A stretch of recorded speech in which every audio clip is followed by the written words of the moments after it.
අද අපි කතා කරන්න යන්නේ 11 ශ්‍රේණිය නිර්මාණ පාඩමට අදාළව බාහිර වෘත්තයක් නිවැරදිව නිර්මාණය කරන්නේ කොහොමද කියන එක ගැන. අපි ඉස්සෙල්ලම බලමු බාහිර වෘත්තයක් කියන්නේ මොකක්ද කියලා. බාහිර වෘත්තයක් කියලා කියන්නේ පුතේ ඕනෑම ත්‍රිකෝණයක දික්කල පාද දෙකක් සහ ත්‍රිකෝණයේ ඉතිරි පාදය බාහිරව ස්පර්ශ කරමින් ගමන් කරන වෘත්තයකට. එතකොට මේ බාහිර වෘත්තයේ කේන්ද්‍රය අපි හඳුන්වන්නේ බාහිර කේන්ද්‍රය කියලා. පුතාලට පේනවා මන් දීලා තියෙන රූප සටහනේ තියෙන ABC ත්‍රිකෝණයක්. ඒ ABC ත්‍රිකෝණයේ AC පාදයයි AB පාදයයි දික් කරලා තමයි ඔය බාහිර වෘත්තය නිර්මාණය කරලා තියෙන්නේ. ඔය බාහිර වෘත්තයේ කේන්ද්‍රය O කියලා ලකුණු කරලා තියෙනවා. හරි අපි දැන් බලමු සුළුකෝණී ත්‍රිකෝණයකට බාහිර වෘත්තයක් නිර්මාණය කරගන්නේ කොහොමද කියලා. ඉස්සෙල්ලා මම සුළුකෝණී ත්‍රිකෝණයක් ඇඳ ගන්නවා.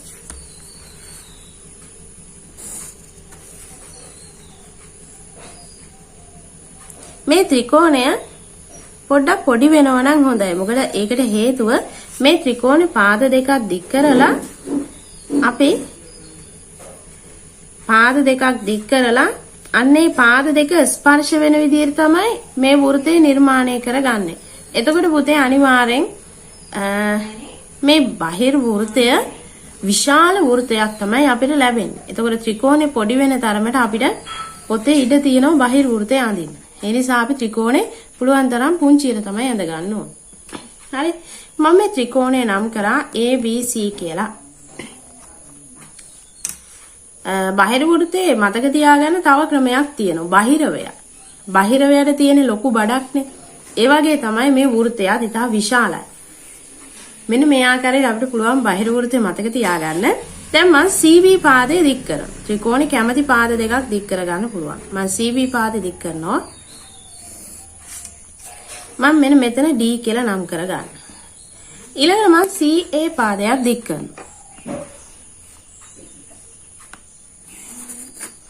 හරි මම එතන E කියලා නම් කරගන්න.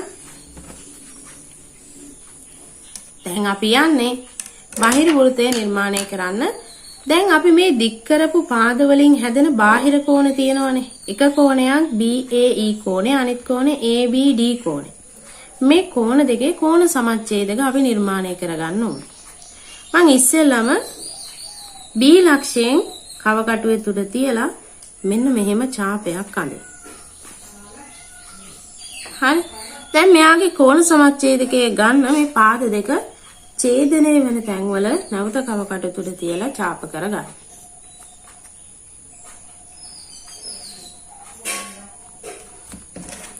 දැන් මෙන්න මේ B ලක්ෂයයි මේ ඡේදන ලක්ෂයයි අපි යා කරගමු. ඔන්න ABD කෝණ සමච්ඡේදකය. දැන් මම A ලක්ෂයේ කවකටු තුඩ තියලා නැවත ඡාප කරගන්න. දැන් AB පාදයේ ඡේදනය වෙන තැන නැවතත් කවකටු තුඩ තියලා ඡාප කරගන්න. ඒ වගේම AE පාදයේ ඡේදනය වෙන තැන කවකටු තුඩ තියලා නැවත ඡාප කරගන්න. දැන් A ලක්ෂයයි මෙන්න මේ ඡේදන ලක්ෂයයි අපි ආ කරගමු. එතකොට ලැබෙනවා EAB කෝණේ කෝණ සමච්ඡේදකය. දැන් පුතේ මේ කෝණ සමච්ඡේදක දෙක හමු වන තැන ලක්ෂය අපි හඳුන්වන්නේ බාහිර කේන්ද්‍රය කියලා. මම ඒක P කියලා නම් කරගන්නම්. එහෙනම් P කියලා කියන්නේ බාහිර කේන්ද්‍රය. ඒ කියන්නේ බාහිර වෘත්තයේ කේන්ද්‍රයේ තියෙන තැන ඔන්න දැන් අපි හොයාගත්තා. දැන් පරිකේන්ද්‍රය නම් පරිවෘත්තයේ කේන්ද්‍රයේ තියෙන තැන හොයාගත්තා නම් එතන ඉඳලා ත්‍රිකෝණයේ ශීර්ෂ තුනෙන් කැමැති ශීර්ෂයකට තියෙන දුර අපි අරගෙන දුර මේ පරිවෘත්තයේ අරය කියලා අරගෙන අපිට පුළුවන් පරිවෘත්තය නිර්මාණය කරගන්න. හැබැයි අන්තර්වෘත්තයේදී අපි ලම්බකයක් ගැහුවා.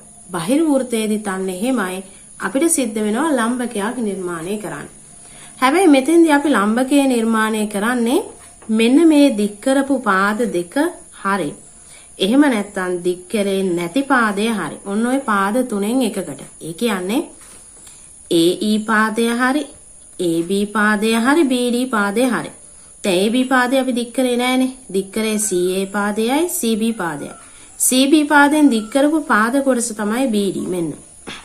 එතකොට මෙන්න මේ BD කොටසටයි AE කොටසටයි AB කොටසට තමයි අපි ලම්බකයක් නිර්මාණය කරගන්නේ. එහෙනම් මම ඉස්සෙල්ලම මම තෝරගන්නම් AB පාදය. මම P වල ඉඳලා AB පාදයට ලම්බකයක් නිර්මාණය කරන්නයි දැන් යන්නේ. P ලක්ෂයේ කවකට උඩ තිබ්බා. AB පාදය ඔන්න ඔහොම ඡේදනය වෙන්න අපි ඡාපයක් අඳිමු. දැන් AB පාදයේ ඡේදනය වෙනවනේ ස්ථාන දෙකකින්. අන්න ඒ ස්ථාන දෙකෙන් අපි කවකට උඩ තියලා නැවත ඡාප කරගමු. මෙන්න මේ ආකාරයට. දැන් P ලක්ෂයයි, ඒ කියන්නේ බහිර් කේන්ද්‍රයයි මෙන්න මේ ඡේදන ලක්ෂයයි අපි යා කරගමු.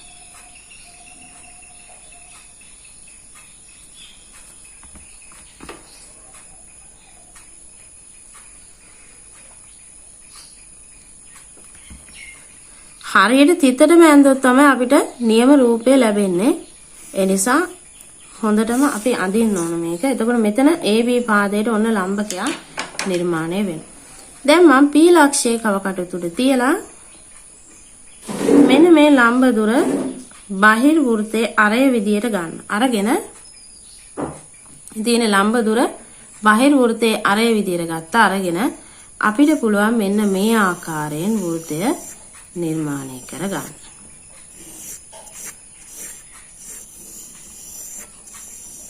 මෙන්න එනවා විශාල වෘත්තයක්. එහෙනම් ත්‍රිකෝණය අපිට කුඩා වෙන තරමට වෘත්තය අඳින්න පහසුයි. මේ ආකාරයට පුතේ ඔබට පුළුවන් සුළු කෝණී ත්‍රිකෝණ සඳහා වගේම ඍජු කෝණී ඒ වගේම මහා කෝණී ත්‍රිකෝණ සඳහා බාහිර වෘත්තයක් නිර්මාණය කරගන්න. පේනව නේද? BD පාදය ඒ වගේම AE පාදය මේ බාහිර පාද දෙක ස්පර්ශ කරලා ඒ වගේම AB පාදය ඒ කියන්නේ ත්‍රිකෝණයේ අනෙක් පාදය ස්පර්ශ කරලා ගමන් කරන වෘත්තය අපිට මේ ආකාරයට නිර්මාණය කරගන්න පුළුවන්. එහෙනම් පුතේ අදට පාඩම මෙතනින් අවසන් කරනවා.